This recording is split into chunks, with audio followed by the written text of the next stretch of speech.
Roger, tranquility. We copy you on the ground. New possibilities are opening up for scientific cooperation between countries. 1-0. Liftoff. Americans return to space as Discovery clears the tower. Discovery, go and throttle up. Discovery, Roger. Go for deploy. Everybody in the shuttle program, the crew is go for launch. Roger. Nice to be in orbit. We have followed in their footsteps to get us where we are today.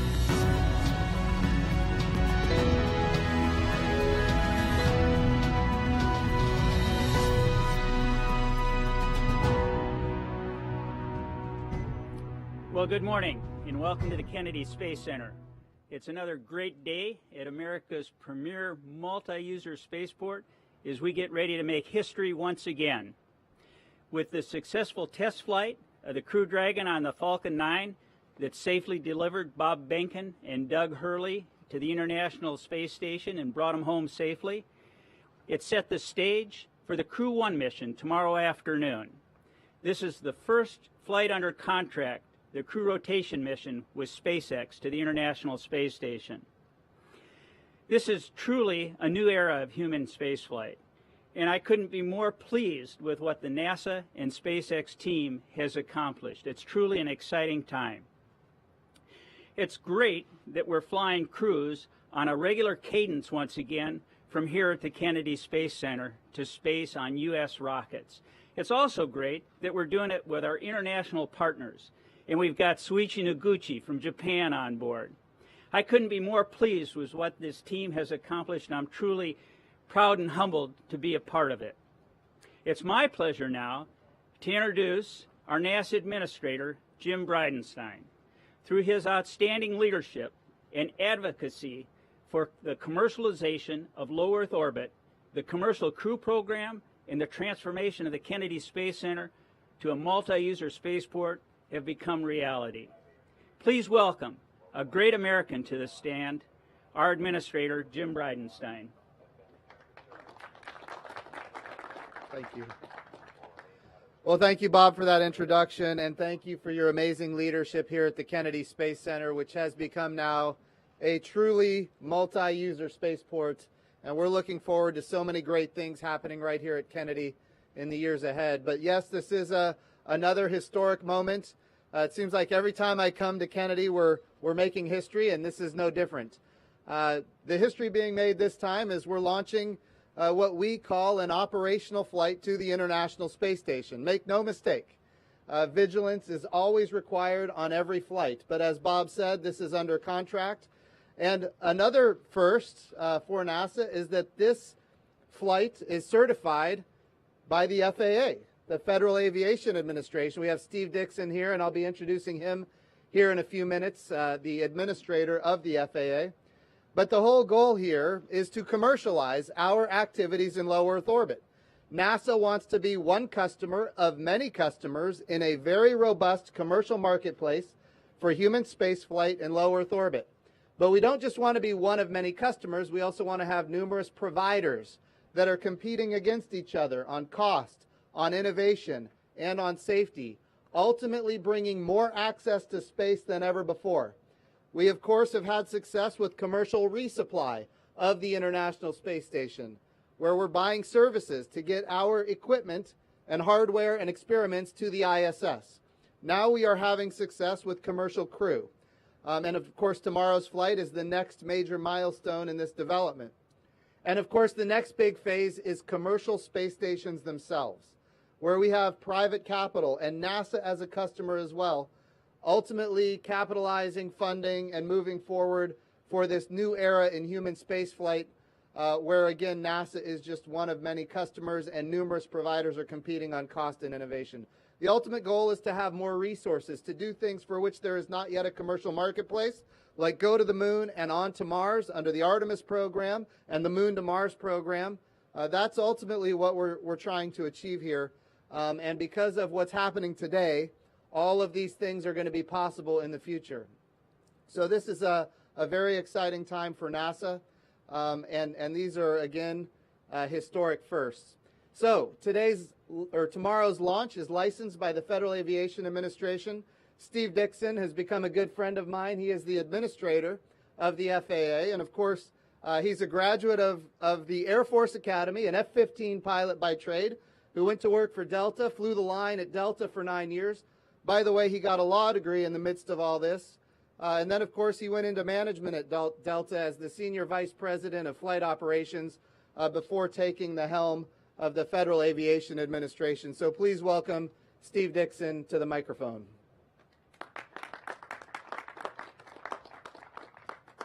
Thanks, Jim, and it's really a pleasure. Appreciate your hospitality today at Kennedy Space Center along with Bob.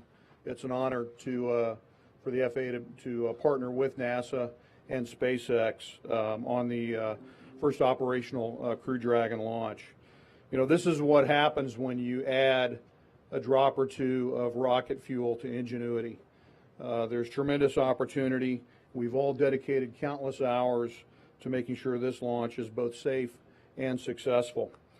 The FAA's job in this mission and in commercial space generally is to protect public safety, property, and national security. And we have the right skills and the right workforce and the right team to get this done. We've actually been doing it for many years, but this is our first manned or orbital space flight. So we're really excited and really privileged to be able to participate here today. In calendar year 2020, the FAA has licensed 31 space operations thus far. In fact, we set a record in the month of October with 6 in 1 month. And we expect to license 56 more space operations, so just about one a week in 2021. So really an exciting time in aerospace in the United States. In and of themselves, these numbers are very impressive. But they really are just the tip of the iceberg about what's to come. Once space tourism turns the corner, we think we'll see likely topping 100 operations a year. So we are prepared for that. These operations are going to be a huge part of the new space economy, which some estimates say could be worth $1 trillion by the year 2040. And it's my job, under the leadership of Transportation Secretary Elaine Chao, to make sure that the U.S. is a doorway, not a barrier, to this innovation. We recently finalized the Streamlined Launch and Recovery Licensing Requirements Rule. The new rule will allow space launch operators to use a single license for multiple launches from multiple launch sites. It strips out very prescriptive requirements and injects flexible performance-based criteria. We told this industry we'd be right out there on the launch pad with them, and we've kept that promise here today. As we've cut red tape, we're also helping to establish our nation's space transportation infrastructure.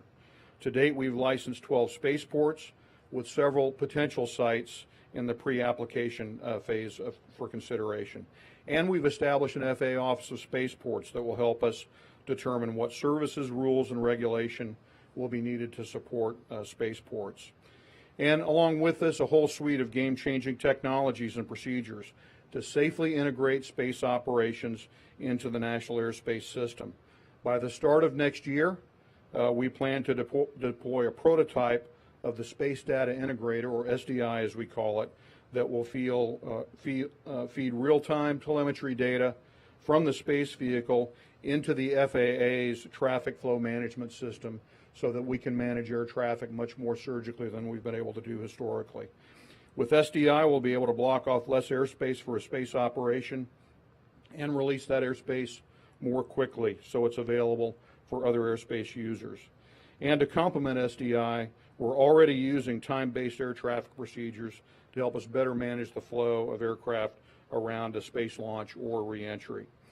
This is also, I think, an inspiring time for young people as well. We want young people to know what the opportunities are in aerospace and space in particular that can come from a career, and we're working to reach kids of all ages. As a matter of fact, I'm going to be watching tomorrow's launch with a group of kids from Tulsa, Oklahoma, who really have the dream of going to space that's within their reach in ways that it never was for my generation. So I'll just leave you with this. Tomorrow's Crew Dragon launch is a great example of American ingenuity, but it's also a tremendous example of global leadership and partnership. But there are even bigger and better days to come. America is watching, and the entire world is too. They want to see this industry continue to do great things. And from what I've seen, this industry is stepping up to the task. And to that point, it's my privilege now to introduce Hiroshi Sasaki-san, who is the Vice President of JAXA. Thank you.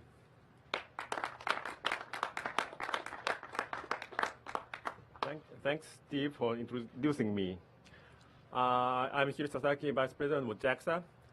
On behalf of all JAXA, I'd like to express the to the NASA and SpaceX staff for the Crew 1 launch operations. It is a great pleasure for me for this exciting missions. And Soichi Noguchi, Japanese astronaut, is well prepared for the launch. And Japanese experimental module Kibo of ISS is also ready and waiting for the crew arrival. This mission is a symbol. I think that this mission is symbol of the Japan and the U.S. partnership, and we want to go for, together to the ISS and Moon. I'm looking forward to the launch tomorrow, and I wish you a successful launch. Thank you. And I'd like to introduce Sanita Williams, NASA astronaut, and very famous even in Japan.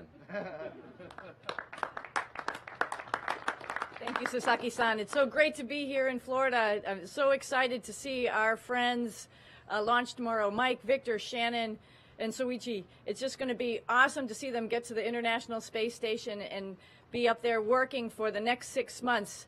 You know, the Commercial Crew Program with Boeing and SpaceX has just been spectacular. Watching the innovation from both companies has been amazing.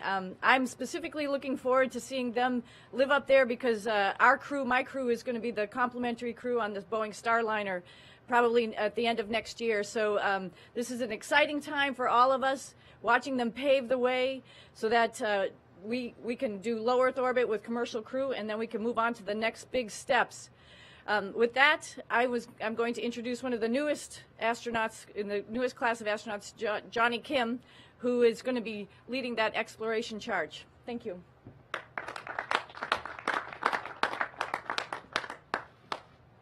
Hi, good morning. My name is Johnny Kim, and I'm honored and privileged to be here.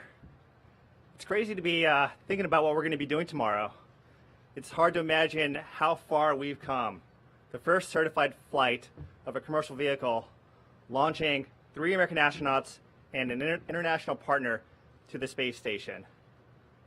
We're here because of the thousands of people who work behind the scenes. We truly stand on the shoulders of giants, from former astronauts to our administrator and our international partners. We wouldn't be here if it wasn't for everyone. You've heard of all the benefits that Commercial Crew Program is bringing to the American people, to humanity. But what I'm most excited about is being able to see 4 of my friends launch on that rocket tomorrow. They're brothers, sisters, parents, children, but they're all humans, and they represent us and everything that we stand for humanity. And the successes of the Commercial Crew Program and the ISS, which has been habited for 20 years, has set the stage for future space exploration as we go deeper into space, as we return to the moon and beyond. So I am greatly privileged and honored to be here, and looking forward to tomorrow.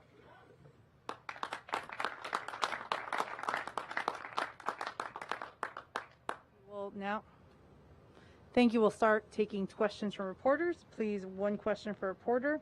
And our focus is on Crew 1. Any question other than Crew 1, we'll be happy to take it after this press conference. Our first question. Hello, Marcia Dunn, Associated Press for Mr. Bridenstine. Elon Musk has been tweeting this morning that he's not feeling so good, and some of his COVID tests have come positive, some are negative. What's he telling you personally, and are you going to allow him to be in launch control or crew quarters even if his next test comes back positive? I mean, negative. Sure. So I talked to Elon 2 days ago before this news came to be.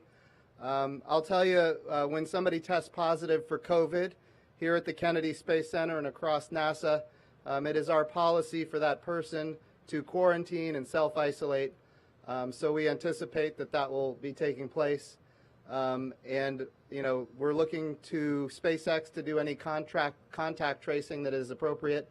And then, of course, if there are changes that need to be made, we will look at those. But it's very early right now to know if any changes are necessary at this point.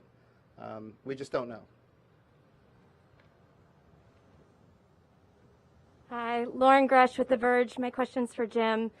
Crew One comes at a very transitional time for our country, and as we prepare for a new administration, I'm curious, what are your hopes for the Commercial Crew Program, the future of human spaceflight at NASA, and how do you plan to work with any successors that to ensure a good future for the program? So when we think about the Commercial Crew Program specifically, and I've said this a lot, we are exceptionally grateful to the leadership of Charlie Bolden and his commitment going back many years, and then of course Robert Lightfoot and then the leadership that I've had. So this is a program that has spanned multiple administrations, and I have always said, and I will continue to advocate for NASA creating sustainable programs. That's what we look for, and that's something that I think we are achieving with the Artemis program. We have seen now bills in the House and in the Senate receive strong bipartisan support that fund the human landing system for the moon, that fund the Artemis program, and the things that we need to do to achieve what we would say sustainable programs. We're thinking about programs that last not just decades, but even a generation. I would like to see, a day when my children are my age and we have people living and working on the moon and in fact on Mars. So to achieve that, we're gonna need to have strong apolitical bipartisan support. We have worked for that day in and day out since the day I came to NASA. That was my commitment. And I look at what's happening in the House and the Senate, and I am confident that we have strong bipartisan support that will result in a sustainable program. Thank you.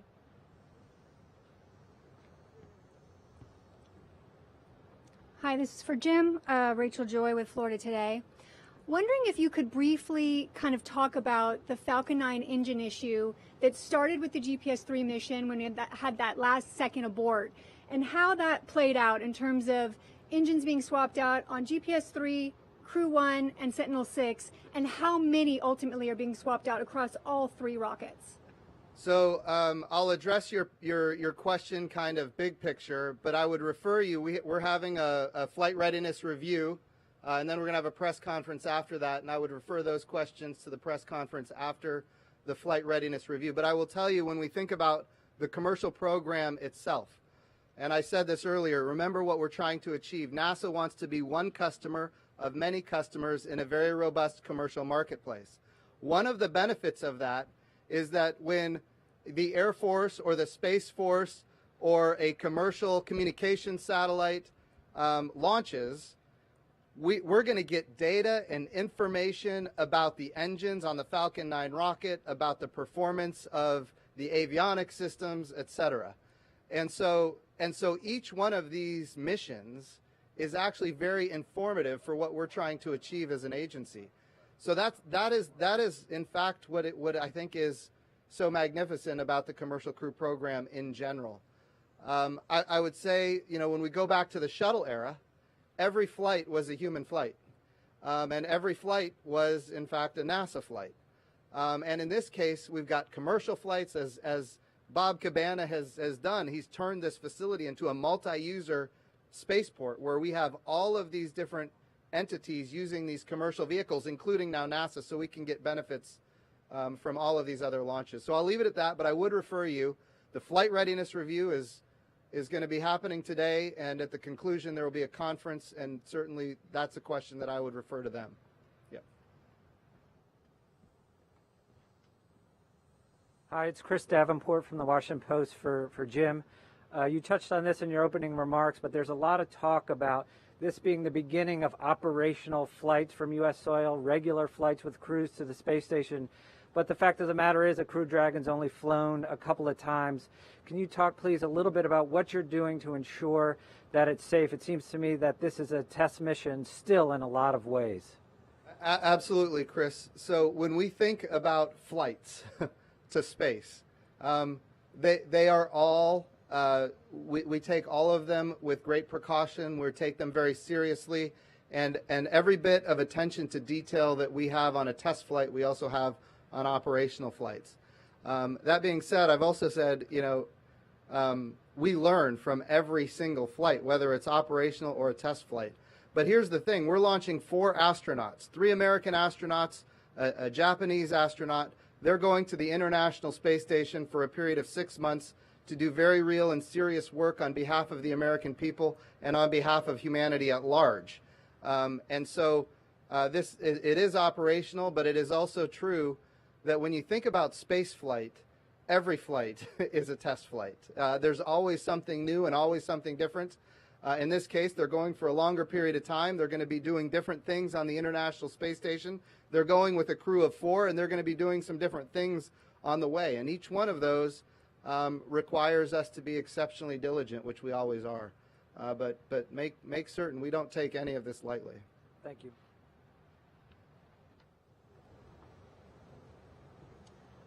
Good morning. I'm Melanie Holt, WFTV, and this question is for the administrator. I'm just piggybacking on an earlier question, really.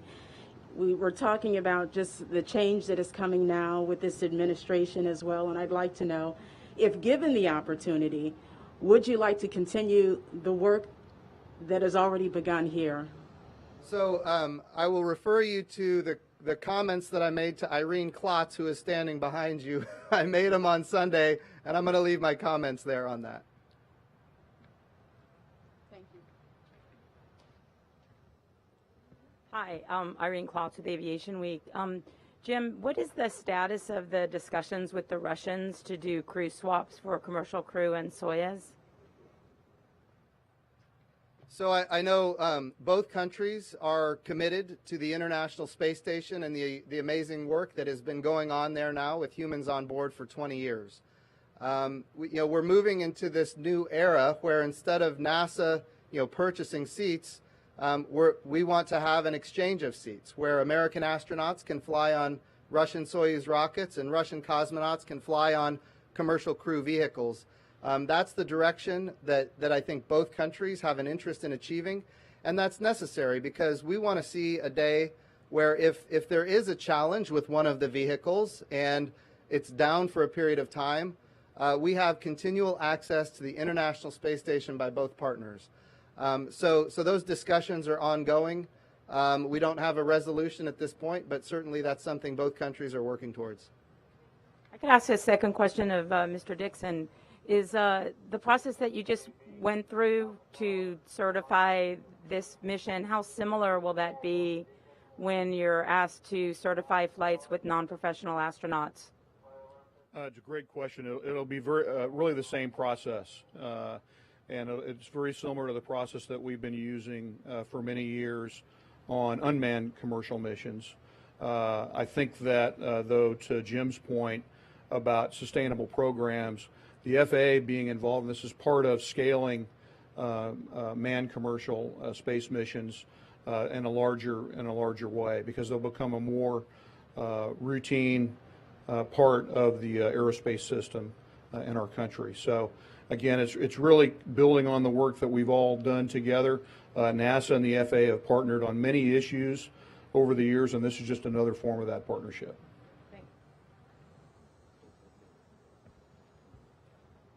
Hi, Stephen Clark from Spaceflight Now. If I could ask 2, please. First, for Administrator Bridenstine, wanted to get your response to the appropriations bill in the Senate that provides about $1 billion to the HLS program, less than a third of what the administration requested.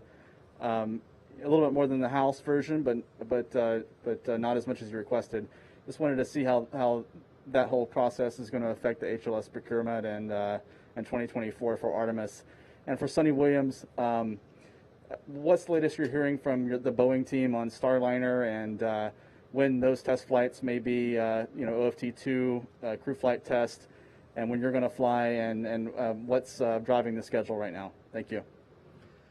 Great questions, both. I'll tell you, when it comes to the bills that we've seen in the House and the Senate, first of all, we currently have enacted a $600 million appropriation for a human landing system, which was done with bipartisan support in both the House and the Senate, and has now resulted in 3 contractors being contracted to develop the human landing system. So that, I want to be clear, that is something that has not happened since 1972. So we are exceptionally grateful for where we are right now because of the bipartisan support we've had from the House and the Senate. And I would say when we look at what we're looking for 2021, number one, the House has again passed a bipartisan bill that funds a human landing system at $600 million. The Senate has passed a human landing, or they haven't passed it, but they have now presented a bill that has the human landing system funded at $1 billion. Again, strong bipartisan support in both chambers, very, very positive for the creation of a sustainable program, which of course is our highest priority. We've been through times in the past, the Vision for Space Exploration, where we have plans to go to the moon and they get canceled. The Space Exploration Initiative, we have plans to go to the moon and they get canceled. That's why this bipartisan apolitical support is so important. And I'll tell you, I'm very grateful for the fact that as hard as we have worked to achieve it, we now have that. Now, is it everything that we requested in the budget request? The answer is no, and you know that. But I will also tell you that the process is ongoing. There's a bill in the House. There's now a bill in the Senate. They're going to have to be conferenced. There's going to be discussions with the White House, and I think, at the end, we would like to see the full amount funded. But I will also say it is critically important to recognize the strong apolitical bipartisan support for the human landing system and the Artemis program in general. Yeah, a quick note on Starliner. It's an amazing vehicle. It's great. We've got 2 of them that we're going to be flying, and we're making sure all the T's are crossed, all the I's are dotted. And the next spacecraft to go up to OFT-2 will be ready essentially for people to be on board. So it's a little bit different from OFT-1 where we didn't have all of the systems in place. So it's a little bit more diligent that we're working on this spacecraft. End of this year, beginning of next year, we should have OFT-2, CFT not too long after that, ready to follow probably by springtime. And knock on wood, I'm hoping me and my crew will be ready to go by the end of next year.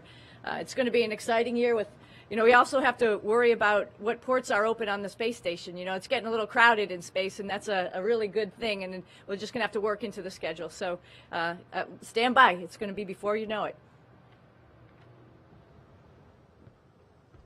This question is for the Administrator, Gio Benitez with ABC News. Mr. Administrator, we've talked about this before, and I know it's not lost on you that these historic launches are happening in the midst of a global pandemic. So you could even argue that more people are suffering now than they were in May when we saw that other launch. How do you convince the American people that this is an important mission that needs to happen right now? Well, it really is an important mission. I mean, you look at the work that's happening that's going to be beneficial for humanity, and I'll just give you some that are very salient right now. We are advancing medicine using the microgravity of space in ways that you cannot do here in the gravity well of Earth, compounding pharmaceuticals. We are advancing immunizations, and the 2 that I talk about the most are salmonella and pneumonia. Immunization capabilities that have been advanced using the microgravity of space that have had transformational impacts for life here on Earth. But of course, we're talking about 4 astronauts going to the International Space Station. The amount of research that we can get given the complement on the International Space Station right now is good.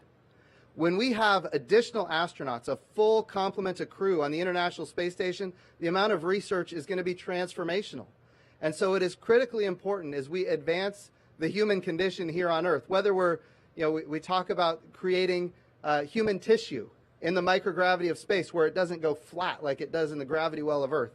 that human tissue is regenerative in nature, and it can be used to maybe save lives one day. So these are the kind of technologies, when we talk about industrialized biomedicine, that are happening on the International Space Station right now, that may relate to this pandemic, that may relate to the next pandemic, that may relate to people right now that have macular degeneration. We're creating artificial retinas for the human eyeball on the International Space Station using advanced materials, not biomedicine, but advanced materials. So these are the kind of things that are transformational for life on Earth. And we believe that it's critically important. I also want to give compliments to Bob Cabana, shuttle astronaut, 4 missions, who has done great work as the leader of this center. We have had cases at this center, but people aren't getting it here. They're getting it other places because of the protocols Bob has put in place and the adherence, the great workforce here at Kennedy, the adherence to those protocols, social distancing, mask wearing. If you don't need to come to work, if you can do your work from home, do it from home. These are the protocols that we've put in place here at Kennedy. Bob has led the effort, and there's been a lot of success. So we need that to continue. But I feel good about where we are, and I think the American people do as well. Thank you. Hi, Ken Kramer, Space Up Close. Thank you for doing this. And Jim, I want to say thank you for being a great administrator. You've really motivated everybody and excited everybody with Artemis, just like the FAA gentleman exciting the kids. It's so important. We've been waiting decades to go back to the moon. So thank you for your impetus and in your team in getting that done. Okay. So my question is also about Artemis.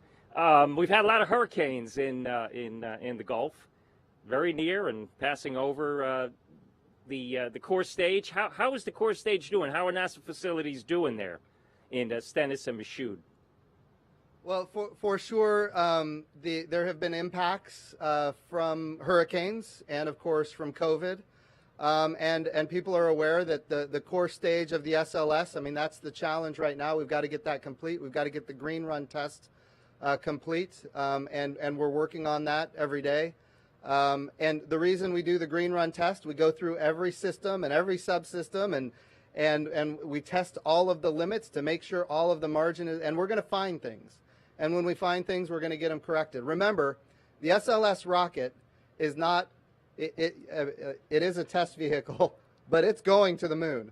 That rocket is going to fly to the moon. Well, I'll say this, it's going to launch Orion and the European Service Module to the moon.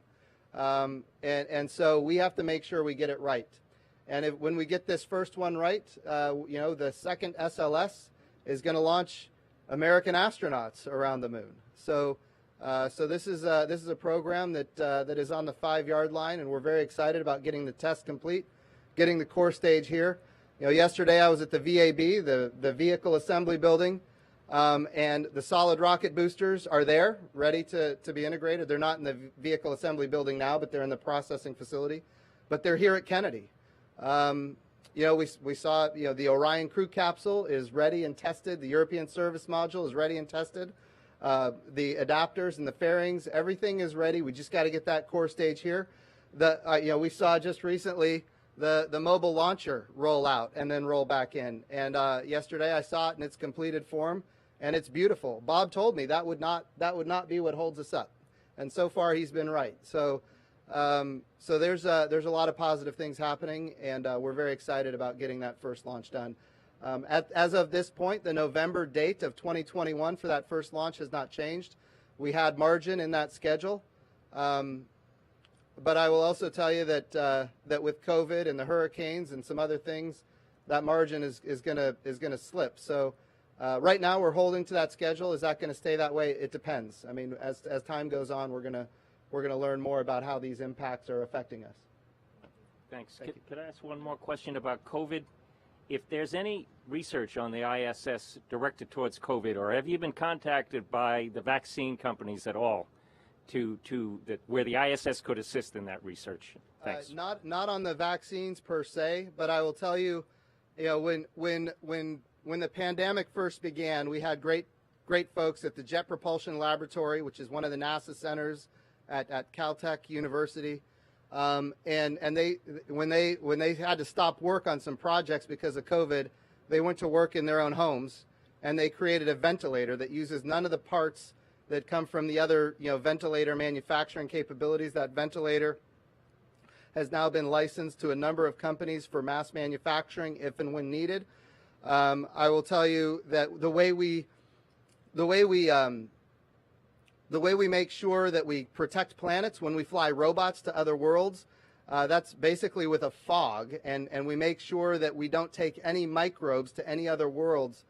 Well, that fog actually kills viruses as well, and we have now partnered with a company in Ohio to use that fog to clean the inside of ambulances, and now it's going to be scaled up to clean the inside of classrooms and businesses and you name it, any closed space.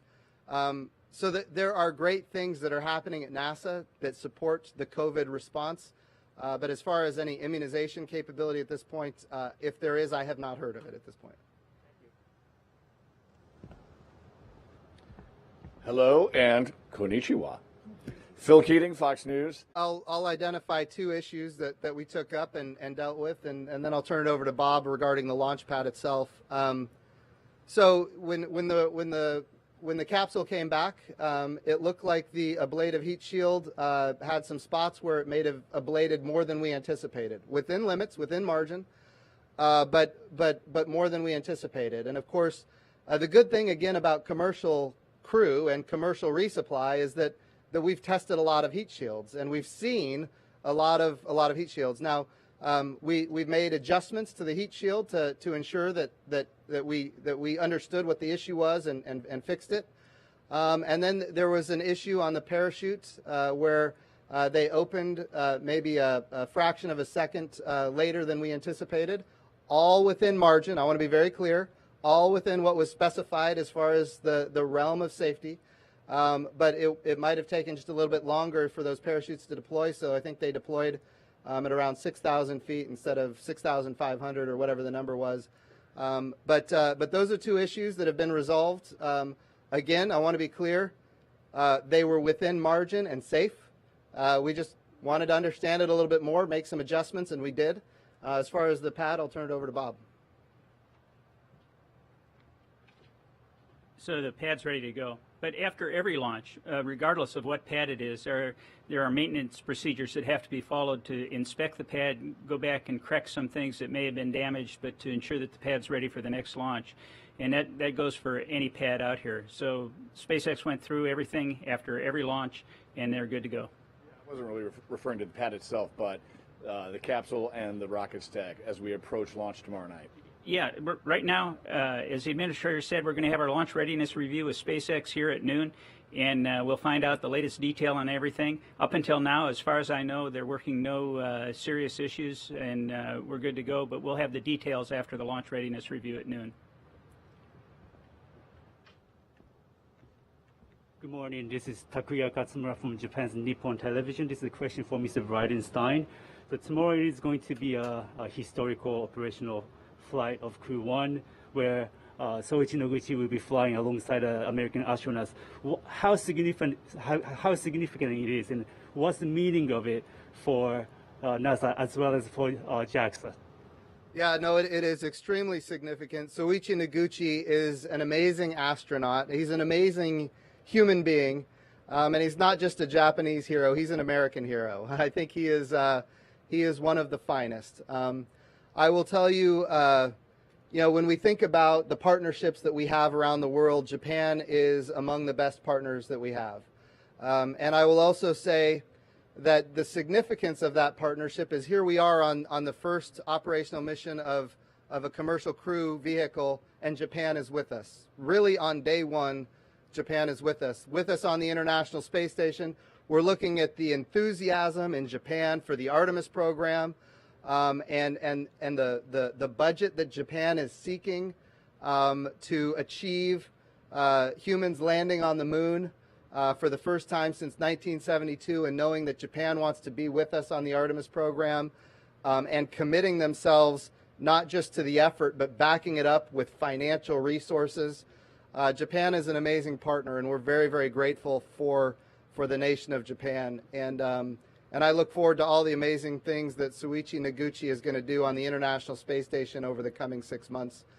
So he is a special individual, and we look forward to a long and strong partnership with Japan as we continue. This will be our last question.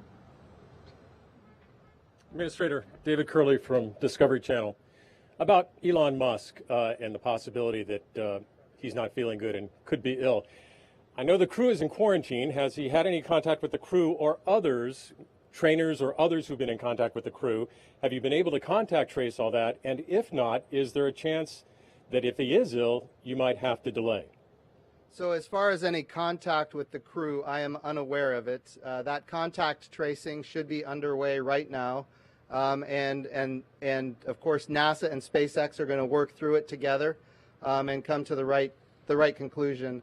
But look, this news just broke before this press conference. So look, if there are adjustments that need to be made, we will make them. I will tell you, our astronauts have been in quarantine for weeks. And they should not have had contact with anybody. They should be in good shape. All right. But there is a chance you could delay if there is a contact trace that gets back to the crew. I don't know that. I'm not going to say that. There's a lot to learn. Thank you, sir. Yeah. Thank you so much. We'll close out the press conference with final remarks from the administrator.